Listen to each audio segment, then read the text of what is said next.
Basicamente, as 7 leis, elas começam pelo mentalismo. Mentalismo é uma lei que se diz que abrange todas as outras, que ela diz que o universo é mental. Tá? O universo, tudo que existe partiu da mente para o mundo concreto, tanto da mente divina quanto da mente humana. Então, se você imagina, por exemplo, uma mesa como essa, o marceneiro tem que ter primeiro pensado nela, para depois construí-la. As coisas não saem do nada. Primeiro tem que ter sido pensada para depois existir no plano concreto. Segundo é o princípio da correspondência, que diz que o que é acima há abaixo, o que é abaixo há acima. Ou seja, se você considera um sistema solar e considera um átomo, você percebe que a semelhança é muito grande, né? É do macro com o micro. O macro com o micro. Verdade. Ou seja, em várias escalas você tem coisas muito semelhantes. Então, se você pega, por exemplo, a maneira como você trata o seu corpo físico, você pode imaginar o que seria do seu corpo físico se você se alimentasse de qualquer coisa, se você não o higienizasse. Agora imagina que você faz exatamente isso com o seu plano mental.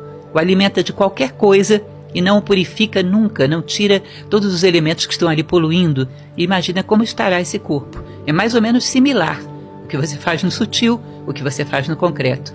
Ou seja, tem muita sabedoria de vida para tirar de cada uma dessas leis. A terceira é o princípio da polaridade. Que diz que semelhante e dissemelhante são da mesma natureza, diferentes em graus. Se você pega, por exemplo, um termômetro, você vai ter temperaturas. Certo. Tudo é temperatura. Uma é quente, a outra é fria. Você pode esquentar o frio, esfriar o quente. Ou seja, você pode, por um ato de vontade, trocar uma polaridade pela outra. Então, por exemplo, se você pega um gradiente de sentimentos, de um lado você tem ódio, do outro lado você tem amor. Por um processo de vontade, de determinação, eu posso intercambiar um pelo outro. Eu posso transformar o amor em ódio e vice-versa. O ódio em amor. Sim, por um ato de vontade. Porque estão dentro de uma mesma natureza. Eu não posso transformar o quente em macio, por exemplo. São coisas diferentes. Mas dentro do parâmetro de temperatura, eu posso intercambiar. O quarto é o princípio do ritmo, que é o princípio do pêndulo. Imagine que você tem aqui um pêndulo, você puxa ele para um lado, quando você solta, a tendência é ele ir para o outro lado, não a mesma distância. Imagine que você puxou ele para cá, uma distância x. Quando ele vai para o outro lado, ele vai x também. Ou seja, a oscilação para um lado e para o outro é equivalente. Isso diz que, por exemplo, se você tem um excesso de euforia, é provável que do outro dia você tenha um excesso de tristeza que seja correspondente. Os excessos são mais ou menos equilibrados. Então, se o homem não quer que o seu pêndulo no dia seguinte vá para um extremo oposto, que ele procure um meio termo mais sereno, mais equilibrado, porque os extremos se compensam. Aí vem a vibração. A vibração diz que desde a matéria mais densa até o ser mais sutil que você possa imaginar, tudo no universo vibra. Você vê, por exemplo, que a gente usa o quartzo para fazer relógios, né? Relógios de quartzo, porque o quartzo vibra. Essa vibração ajuda no funcionamento da máquina do relógio. Então, tudo no universo, desde uma pedra mais densa até os seres mais sutis, eles vibram. Tá? Se você acelera a matéria, você teria energia. Se você acelera, teria luz, e por aí vai. Eles dizem que se você acelera, você chega até o espírito. Se acelera mais, você chega até Deus. É tudo uma questão de aceleração, de vibrações cada vez mais sutis.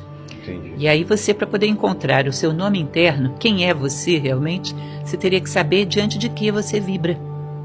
Ou seja, diante de que atos, de que palavras, de que situações, algo dentro de você vibra. Você se sente assim, como se a tua consciência estivesse numa espécie de êxtase, estivesse no seu melhor.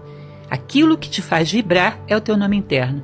É o nível de elevação de consciência que você logrou. O sexto é o princípio da causalidade, que diz que a toda causa corresponde um efeito. Tá? Então, quando nós conhecemos perfeitamente, nada vem do acaso, não existe casualidade, existe causalidade. Quando conhecemos bem esse mecanismo, que ninguém foge dele, nós podemos gerar causas cujos efeitos sejam condizentes com aquilo que a gente espera. Tá? Mais uma vez, uma frase bíblica: a semeadura é livre, porém a colheita é obrigatória. Lembra-se disso? Sim. Ou seja, o que eu quero para a minha vida amanhã, eu planto alguma coisa adequada para essa colheita que eu quero ter amanhã. Muitas vezes não fazemos nada na vida e esperamos que a vida nos dê muitas coisas, que tenhamos muitos frutos sem ter plantado nada. Ou seja, a gente espera que saiam coelhos de dentro de cartolas, sem que você tenha colocado o coelho lá dentro antes. E o último é o princípio do gênero, Gênero não tem a ver só com masculino e feminino. Gênero são polaridades que se complementam para gerar um fruto, como se fosse tese, antítese e síntese.